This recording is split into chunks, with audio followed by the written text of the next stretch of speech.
All these calendars, the Egyptian, the Hebrew, the Roman, and the others, are different from each other in many ways, but in some ways they are very much alike. They are all alike in this way. Every calendar that man has invented to indicate the passing of time has been based on the calendar of the skies, the relationship and movement of the earth, and the sun, and the moon, and the stars. Their appearance, their reappearance, their positions in the sky. These movements and relationships are what create natural units of time. The day, the month, the year, and so on. These same units appear in just about every calendar. The week is something else. The week is not a natural division of time based on nature. It is an artificial length of time made up by man. Well, where did the idea of a week come from? Well, the idea of the week came and began simply as a time between one market day and the next. People in different societies had weeks from 4 to 10 days, depending on how often they had market days. The ancient Greeks had 3 10-day weeks in their month. The Egyptian had 3 10-day weeks in their month, and they called it decades. And why do our weeks have 7 days? The 7-day week goes back a long way. The Babylonians and the Assyrians had 7-day weeks as far back as 2300 BC. The Chaldeans, who lived in the same area, believed that the 7th, the 14th, and the 21st and the 28th of each month was a day of bad luck. They therefore held back from doing important things on those days.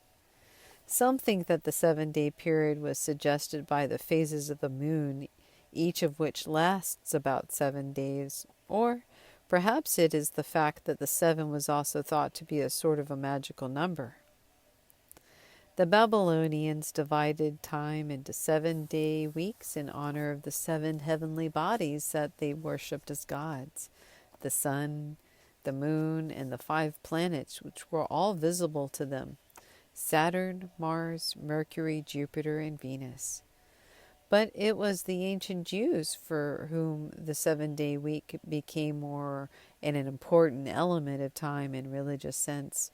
Moses, who led the Jews out of slavery in Egypt around 1400 BC, introduced the idea of regular 7-day weeks, with the 7th day treated as a holy day, a day of rest and prayer.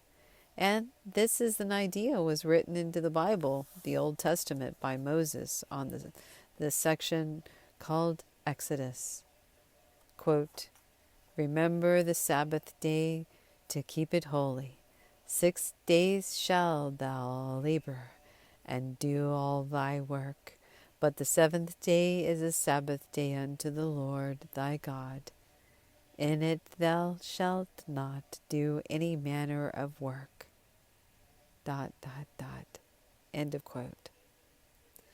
It was in this way that the idea of the 7-day week became reinforced and came to be passed down to us. More than 1,500 years later, Constantine, the great emperor of Rome, adopted this 7-day week for the Romans. Sunday, Monday, Tuesday, Wednesday, Thursday, Friday, Saturday, Sunday. Well, where did we get all the names of our days of the week? Well, Sunday is this day sacred to the sun. Monday is the moon's day. 4 of our days' names come from the name of Norse gods worshipped by the Saxons who invaded Britain about 1,500 years ago. Tuesday is Tuesday, from Tyr, the Norse god of war. Wednesday is Woden's day, the chief god in Norse mythology. Thursday is Thor's day, the Norse god of thunder. Friday is Frigga's day, the Norse goddess of love. Saturday is different. Saturday is the 7th day, It is named for Saturn, the Roman god of the harvest. Many English words came originally from the Roman language, Latin, from the time when the Romans invaded Britain in 43 AD.